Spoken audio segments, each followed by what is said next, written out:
BHK flat 842 SFTలో 59 లక్షలు మాత్రమే. Kompally Oakridge international school కి 5 నిమిషాల దూరంలో.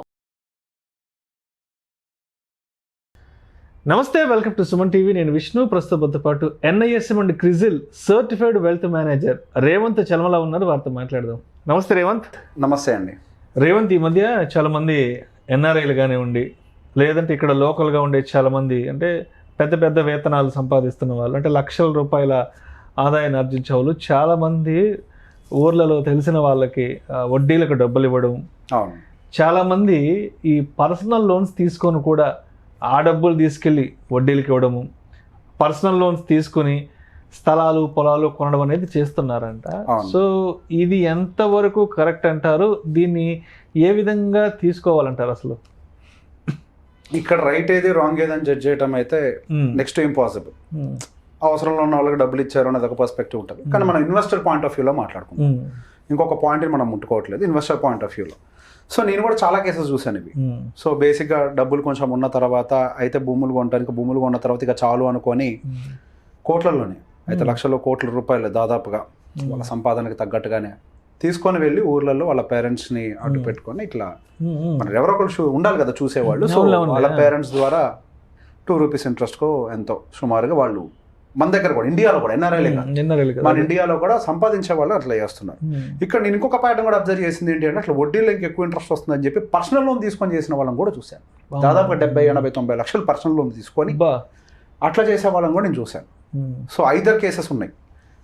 ఇంకొక కొంతమంది ఉన్నారు పర్సనల్ లోన్లు తీసుకొని ల్యాండ్ కొనే వాళ్ళు కూడా ఉన్నారు. వాళ్ళ స్టోరీ కూడా చెప్తాను. స్టోరీ అంటే స్టోరీ ఏం లేదు, బేసిక్గా అది ఎక్కడికి దారి తీస్తుంది ఫైనల్గా జరుగుతున్న ప్రాసెస్ ఏంటనేది. సో బేసిక్గా ఇది చెప్పడం వల్ల అట్లీస్ట్ అందులోకి వెళ్ళి మళ్ళీ ఏదో ఒక ఇబ్బంది పడకుండా కొంతమంది ముందు జాగ్రత్త పడతారనేది మాత్రమే నా తాపత్రయం. అంతే. 2 రూపాయలు వడ్డీకి ఇస్తారు, ఓకే. ఇక్కడ బేసిక్గా ఒకవేళ డబ్బులు వెనక్కి రాకపోతే ఇక్కడ మన టైం బాగోలేదు అన్నవసరం లేదు. మన ఇచ్చిన వాళ్ళ టైం బాగోకపోయినా అంతే కదా, మన డబ్బులు బయటికి రావడం అనేది చాలా కష్టం. అవతల వాళ్ళకి తిరిగి ఇవ్వలేని సిచ్యువేషన్స్ వస్తే మన పరిస్థితి, వాళ్ళు తీసుకున్నారు అంటేనే వాళ్ళ డబ్బులు వాళ్ళ దగ్గర లేవు అని ఒక నీళ్ళలో ఉండబట్టి ఇబ్బందిలో ఉండబట్టే వాళ్ళు తీసుకున్నారు. 2, బ్యాంక్స్ కూడా లోన్ ఆఫర్ చేయలేదు అని అంటే వాళ్ళకి ఆ క్రెడిట్ హిస్టరీ కూడా అంతగా బాగోలేదు అని. మనం అట్లాంటి వాళ్ళే సహజంగా మనం కూడా లోన్ ఇస్తాం ఫైనాన్షియల్గా. ఎస్, ఇప్పుడు మీరు ఇచ్చిన తర్వాత మీరేమన్నా వాళ్ళకి రీపే చేయలేకపోతే ఫోన్లే కష్టాల్లో ఉన్నాడు పాపం అని చెప్పి వదిలేస్తారా? లేదా వాళ్ళు ఏదైతే షూరిటీ పెట్టారో లేదా గ్యారంటీ ఇచ్చారో వాళ్ళ ఆస్తులు రన్ చేసుకుంటారా? ఇక్కడ ఏమవుతుంది, ఇక్కడ బేసిక్గా కూలిచ్చి కొట్టించుకునే పనే. అక్కడ ఊర్లో బ్యాడ్ అయిపోతారు, మనుషులతోటి మాట్లాడిపించుకోవడం మొదలు పెడుతూ ఉంటారు. కొంతమంది అప్పులు తీసుకొని వచ్చి మరి ఇట్లా ఆ వడ్డీలకి ఇచ్చే వాళ్ళు ఉన్నారు. నేను ఒక ఎక్స్ట్రీమ్ కేసు కూడా చూశాను నా లైఫ్లో, మా కొంతమంది తెలిసిన వాళ్ళది. అలానే అప్పులకి తీసుకొని వచ్చి వడ్డీలకి ఇచ్చి ఎవరికైతే అప్పులు ఇచ్చారో వాళ్ళందరూ ఒక బ్యాడ్ సిచ్యువేషన్ వచ్చినప్పుడు, ఆల్మోస్ట్ మార్కెట్ బాగోలేని సిచ్యువేషన్లో వాళ్ళందరూ రీపే చేయలేని పరిస్థితులు ఎదుర్కొంటే ఆయన ఐపీ పెట్టాల్సిన సిచ్యువేషన్ కూడా వచ్చింది. సో బేసిక్గా ఇక్కడ మన టైం బాగోలేదా అనేది కూడా కాదు, అవతల వాళ్ళ పరిస్థితులు బాగోకపోయినా, మార్కెట్ కండిషన్ బాగోకపోయినా అక్కడ మన డబ్బులు తిరిగి రాకపోవడానికి ఎక్కువ అవకాశాలు ఉంటాయి. సో బేసిక్ ఇక్కడ మనం కేవలం వడ్డీలకు ఇవ్వడానికి గల కారణం ఏంటి అంటే, మనకి యావరేజ్గా ఒక 2% ఇంట్రెస్ట్ అనేది జనరేట్ అవుతుంది, అంటే which is equal to 24% per annum.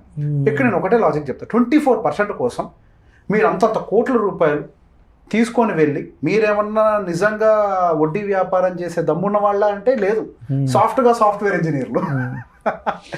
డబ్బులు ఇవ్వకపోతే ఇంటికి వెళ్ళి గొడవలు చేసి డబ్బులు వసూలు చేసే బ్యాచ్ కూడా కాదు. రైట్, 24% ఇంట్రెస్ట్ వస్తుంది అని చెప్పి మీరు రిస్క్ చేసి మీరు ఆ డబ్బులు తీసుకొని వడ్డీలకి ఇస్తున్నారు. ఆ 24% అనే రిటర్న్ యావరేజ్గా, సరే 24 కాకపోతే అంటే 2 రూపాయలు వడ్డీ కాకపోతే రూపాయన్నర వడ్డీ అయినా small and mid cap generate చేస్తున్నాయి కదా. మీకు ఇక్కడ క్యాపిటల్ రిస్క్ లేదు కదా. ఇప్పుడు మీ సొంత డబ్బులు ఉన్నాయి, రూపాయన్నర వడ్డీతోటి క్యాపిటల్ రిస్క్ లేదు, ఒకరితో మాట అనిపించుకునే పని లేదు, మీ లైఫ్ అంతా సెక్యూర్డ్గా ఉంటుంది, డబ్బులు లీగల్గా ఉంటాయి. అండ్ 2, మీరు సంపాదించే డబ్బులు ఏమైనా వైట్ మనీయా? మళ్ళీ మీరు మీ వైట్ మనీని తీసుకొచ్చి వడ్డీలకి ఇచ్చి బ్లాక్ మనీని తయారు చేసుకుంటున్నారు. సో బేసిక్గా అది వైట్ కాదు, దాన్ని చూపించుకోను లేరు, ఆ ఇన్కమ్ని ఎక్కడ దాచుకోను లేరు.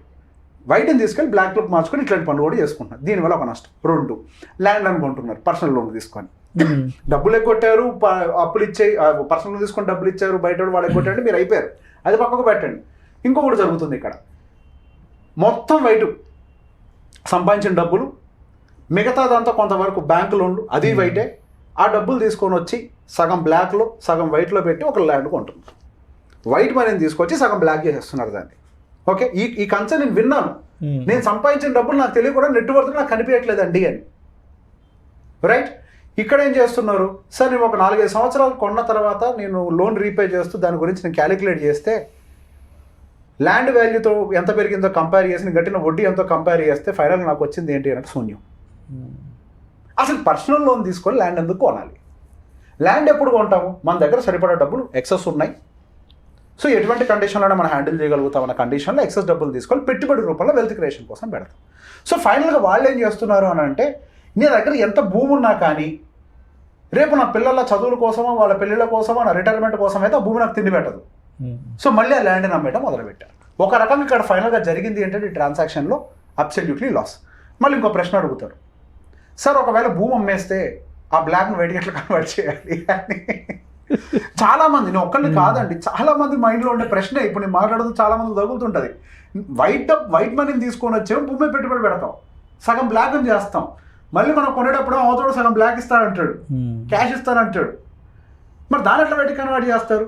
మీకు తెలియకుండానే మీరు వడ్డీలు కట్టి వచ్చిన గ్రోత్ని పోగొట్టుకున్నారు. అంటే ల్యాండ్ విలువ మీరు కట్టిన వడ్డీ మొత్తం మ్యాచ్ అయిపోయింది. మళ్ళీ ఇక్కడేమో వైట్ని బ్లాక్గా మార్చుకొని మళ్ళీ తిరిగి మీరు దాన్ని అమ్మేసి క్యాష్గా మార్చుకుని మ్యూచువల్ ఫండ్లో పెడదామంటేనే మళ్ళీ ఇంకో కష్టం.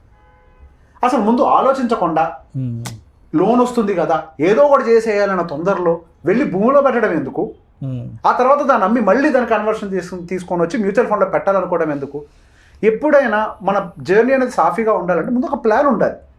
మన ఇంటి దగ్గర నుంచి తిరుపతి వెళ్ళడానికి బయలుదేరాం, పలానా టైంకి బస్సు ఉంది, పలానా టైంకి ఇంటి దగ్గర నుంచి బయలుదేరాలి, పలానా టైంకి వాడు ఇక్కడ పలానా హోటల్ దగ్గర ఆపుతాడు, ఈ టైం మనం భోజనం చేస్తాం, పలానా టైంకి ఇక్కడ దింపుతాడు, ఈ టైం నేను లాడ్జ్కి వెళ్ళాలి, స్నానం చేయాలి, దర్శనం చేసుకోవాలి, మళ్ళీ పలానా టైంకి రిటర్న్ జర్నీ. ఒక ప్లాన్ ఉంటే స్మూత్గా వెళ్తుంది. నాకు నచ్చినట్టుగా చేస్తానంటే లైఫ్ ఎంత మిజరబుల్ అవుతుంది. Where there is no plan there is no guarantee. Plan ఉంటే కొంత గ్యారంటీ ఉంటుందేమో లైఫ్లో. సో ప్లాన్ చేసుకోవడానికి ఫస్ట్ హెసిటేట్ చేయొద్దు, ఫస్ట్ ప్లాన్ చేసుకోండి. నిజంగా మీకు ఆ భూమి కొనడం అవసరం, అది పర్సనల్ లోన్ పెట్టుకొని, లేదా మీకు నిజంగా other cash related component needs ఏమైనా ఉన్నాయా, లైక్ ఎడ్యుకేషన్, రిటైర్మెంట్, XYZ అనేవి ముందు ప్లాన్ చేసుకొని చేస్తే మీకు ఈ 5 సంవత్సరాలు 3 సంవత్సరాల జర్నీ వేస్ట్ కాదు. ఇన్ బిట్వీన్ ఈ ట్రాన్సాక్షన్ కాస్ట్, ఈ ఎక్స్చేంజ్లు, ఈ తలకాయ నొప్పులు, ఈ టెన్షన్లు కూడా ఉండవు. ప్రతి నెల మళ్ళీ పర్సనల్ లోన్ కట్టడానికి 60,000 70,000 పంపించాల్సిన పని కూడా ఉండదు. సో బేసిక్గా ఒక పని మనం ప్రారంభించే ముందు మనం చిట్టి డబ్బులు వడ్డీకి ఇస్తున్నామా లేకపోతే స్థలం కొంటున్నామా అన్నా కానీ ప్లాన్ చేసుకొని మొదలు పెట్టాలి. ఒకటి NRL కానీ ఎవరైనా కానివ్వండి, NRL విషయంలో ఒకటి అబ్జర్వ్ చేశాను, వాళ్ళకి ఎక్కడ పెట్టుబడి పెట్టాలో కనిపించాక తీసుకువెళ్ళి వడ్డీలకి ఇస్తున్నారు, ఇన్కమ్ కావాలి అని. దాన్ని ప్యాసివ్ ఇన్కమ్ అనుకుంటున్నారు. How can it be a passive income? It is a business income. Interest income is called as a business income, it is not a passive income. ఏదన్నా తప్పు జరిగితే బిజినెస్లో డబ్బులు పోయినట్టు ఇందులో కూడా డబ్బులు పోతాయి. డబ్బులతో పాటుగా మన బ్యాడ్ టైం ఏంటంటే, బ్యాడ్ థింగ్ ఏంటంటే, మన డబ్బులు ఎవరికైతే ఇస్తాం వాడే 4 బూతులు మనం కూడా తిడతాడు. డబ్బులు పోతే పరువు పోతుంది. సో అది కరెక్ట్ కాదు. పర్సనల్ లోన్లు తీసుకొని వచ్చి ఇక్కడ మనం డైరెక్ట్గా ప్లాట్లు కొనడం కూడా మంచిది కాదు. ఈ రెండు కూడా మన ఫ్యూచర్లో ఇబ్బంది పెట్టేవే. కానీ ఇప్పటి వరకు నేను విన్న కేసెస్లో నాకు ఇది ఉపయోగపడ్డది అని చెప్పిన వాళ్ళైతే లేరు. మొత్తానికి ఎప్పటికైనా తలనొప్పిగా మారేది. అది తలనొప్పిగా మారేది. తెలిసి మనం అందులో ఇరుక్కోకుండా అట్లీస్ట్ ఇరుక్కున్న వాళ్ళు ఎవరైనా ఉన్నా కానీ స్లోగా బయటకు వచ్చి అట్లీస్ట్ ప్లాన్ చేసుకోండి. నేను ఎవరికైనా చెప్పేది అదే, కుదిరితే మీరు ప్లాన్ చేసుకోండి. కుదరకపోతే నా దగ్గరికి కాకపోయినా ఎవరో ఒకరి దగ్గరికి, మన వాళ్ళు చాలా మంది ఉన్నారు, మంచి సలహా తీసుకుని ఒక సలహా తీసుకోండి. పోతే 5,000 మిగిలితే కొన్ని కోట్లు. సో సలహాను తీసుకోవడం విషయంలో మనకు తెలియకపోతే సెకండ్ కన్ఫర్మేషన్, అదే అంటాం కదా డాక్టర్ దగ్గర second opinion before going to an operation. Take a second opinion, go ahead. It will help you out definitely. Thank you so much, Revant. Thank you, Andy.